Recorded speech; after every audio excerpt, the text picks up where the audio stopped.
Bukod kay Dondon Patidongan, isa pang posibleng testigo sa missing Sabongeros case ang nagparamdam ng maghahayag ng mga nalalaman ayon sa National Police Commission. Nakatutok si June Veneracion. Kasunod ng paglantad ni Dondon Patidongan alias Totoy, isa pang testigo ang nagpadala ng feeler kay National Police Commission Vice Chairman Rafael Calinisan para maglahad din umano ng nalalaman sa kaso ng mga missing Sabongero. Mukhang malalim yung gustong lumapit eh. Mukhang malalim. So let's see. Sana nga matuloy. Very interesting yung story, in fact. Yung umabot sa aking feeler. Inaasahang makatutulong ito kung tugma sa mga naunang sinabi ni Patidongan. Malupit yung sustansya niya. Yun lang.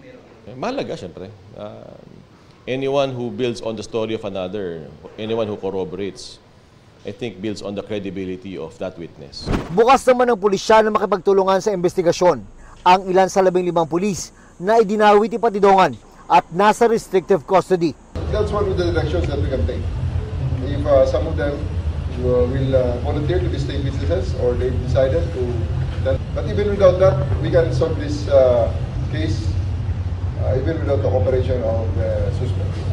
Lieutenant Colonel ang may pinakamataas na ranggo sa 15 pulis. Pero sabi ng NAPOLCOM, ayoko magsalita ng tapos na Lieutenant Colonel lang. Kasi sa karera, simulang-simula pa lang ito eh. At let's just say, kung ikaw naman ang nag-iimbestiga dito, mapapaisip ka eh. Doon lang ba ang level na yan? Di ba kaya meron pang mga involved dyan? Patuloy na nananawagan ang Justice Department sa iba pang sangkot at pinangalanan sa kaso na makipagtulungan. Marami sa kanila ang lumutang na, aniya. There are other people who are actively getting in touch with the DOJ now who want to clear their names or who wish to cooperate. Para sa GMA Integrated News, June Veneracion, Nakatutok, 24 Oras.